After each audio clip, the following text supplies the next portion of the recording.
Hello and welcome to another Demon 212 Wii review. Today I'm going to be taking a look at Super Smash Bros Brawl, which if you've never played it before, it's basically a fighting party game. So right then, at the start there's all sorts to do. There's group, solo, I'll go into them later. There's Wi-Fi, which is terrible to be fair. You've then got options where you can customise your controls, what music you want to be played on what stages. You can change screen size and stuff. Data, you can view the movies from the SSE, again later. You can also view how many times you've killed with certain people, stuff like that. Vault is the first interesting thing though. You can play classic games like the VC games, you can play demos for them, you can view replays that you've saved, you can view which trophies and stickers you've got, and you can even play a terrible mini game to get some more. And then you've got the stage builder, which is, as I say, a first real interesting thing though really. Basically, you can build your own stages now. You won't be able to build them as good as what you can actually get, simply because there isn't enough there. This is basically one that I built though last night in around 10 minutes. You can have ice blocks, you can put spikes on, you can put a spinning wheel, you can change the size of platforms and stuff. There's all sorts of pieces that you can have, but as I say, you won't be able to build ones like proper Smash Bros ones because you can't put events in, which is a bit of a shame. Anyway, just cutting out of this into the multiplayer section. Right then, so this is the group menus. Basically, you can go onto Brawl, you can view the rules, you can view special brawls. There's all sorts of things you can play. You can put it on 300% damage. You can change your size, change body and stuff. You can have metal or clear, so pretty much invisible. There's all sorts of special ones you can play. You can choose your names and stuff for your profiles. You can play tourneys and rotation, but the main part is just the normal fighting, the standard.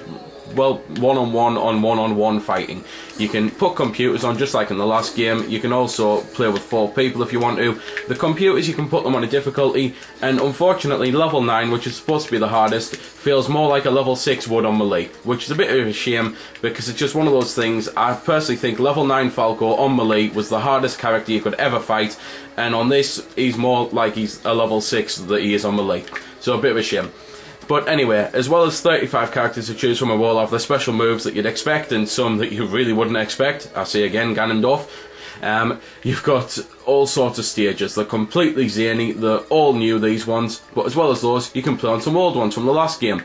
Unfortunately, I think the selection of the ones that you've got from the last game are a bit naff, and of course you've got the ones that you've created. So, seeing as I've shown that one off, kind of creating it and that, I'll show this one first, and I will show a couple of the others because there's just some amazing stages in the game.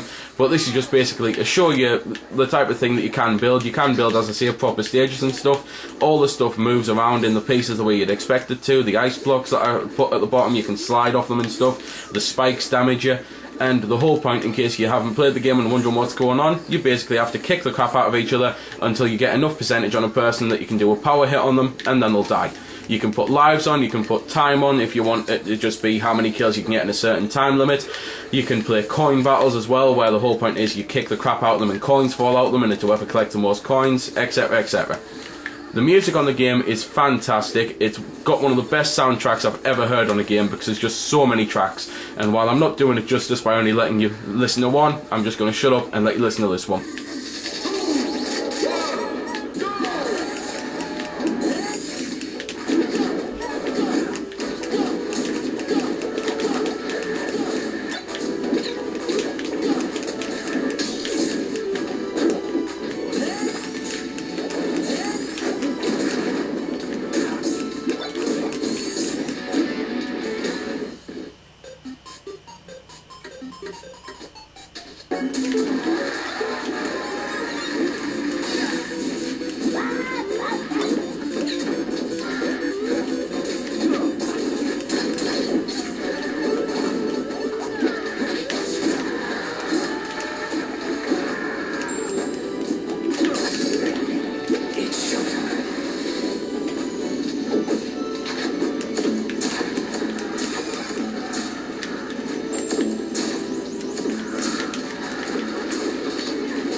So anyway, that was a bit of the music. As I say, not really doing it justice. There's about 200 tracks on the game, and they're all, well, pretty much all fantastic.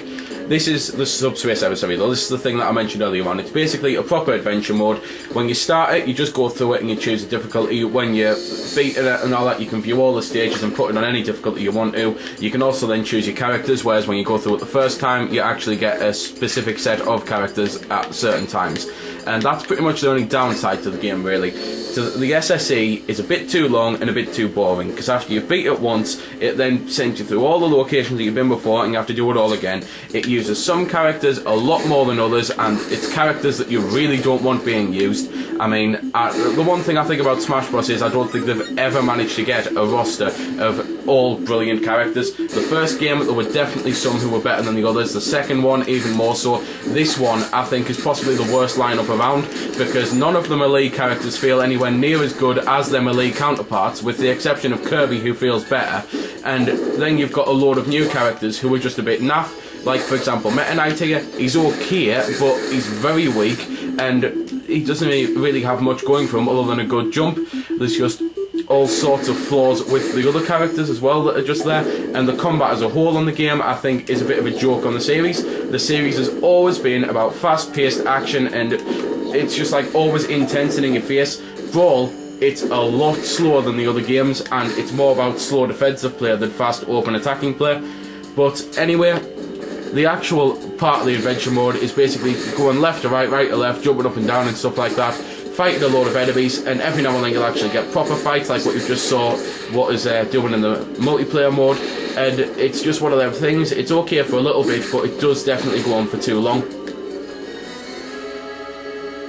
So anyway, that was the Subspace Emissary. It's the biggest one-player mode on the game, but you've also got Classic, which if you've never played the other games and you don't know what Classic is, it's just fighting like what you saw us do on the multiplayer, only at the end you fight a Master Hand who's got HP instead of percentage, so you knock his HP down, he dies. You've got All-Star mode, which you can unlock, where the whole point is you fight the entire roster. You've got the events, I will show them off soon, but for now you've got the stadium. You can do target tests, just like the last games, only instead of every character having their own one and them being unique and fun, there's 5 of them that you have to replay 35 times, and you can use items. They're boring, they're terrible, they've ruined them. I can't believe how bad they are. I bloody hate them now. Home run contest, same as the last one, you have to whack a sack as far as you can go. Multi-man brawl, same as the last one, you have to fight a load of weird polygon things and weird creatures and just kill them.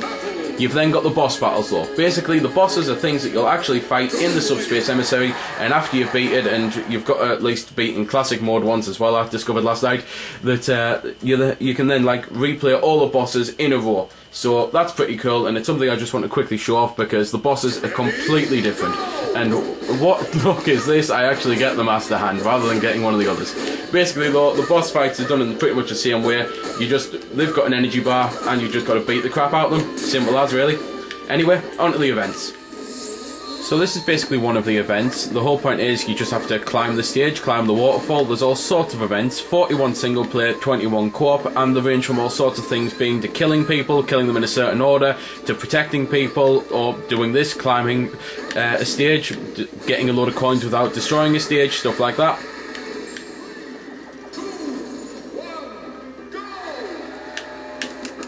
Well, this is the last thing I had to show really, the online. I personally find the online poor, it's laggy, and just all the things that make an online game bad, but every now and then you can get a game where it doesn't lag, but it's doing it here now. The only thing I've got left to mention is my personal stance on the game. Everyone seems to think that I hate the game, and don't get me wrong, while the game does quite a few things that I really do hate, it does quite a few things that I really like, and it's the type of thing that makes me hope that next time they'll make the perfect Smash Bros game, because I do like this, but I don't think it deserves the praise that it gets, and I don't think it's half the game that Melee is. So there we go then, that's been the review. I hope you've enjoyed it, or at least found it helpful. You might have noticed I didn't score the game. Well, that's because it's a matter of personal opinion, and yours may very well differ from my own. I'm just here to show you a bit about the game. If you like it or not, well, that's up to you. If you don't like it, or you do like it, feel free to comment. Also, if I haven't answered any of your questions that you may have had, I might have forgot something, or it might just be something obscure. Again, feel free to comment, ask, always willing to help out. Otherwise, if you don't like commenting on YouTube, head over to www.vc-forums.com, where you can chat with me and a bunch of other lads who love the VC, the WiiWare, and hell, even a lot of other systems. We cater to pretty much everything. You can just go there, have a chat about a game, ask about some games, etc. So until next time, this has been Demon212, signing off.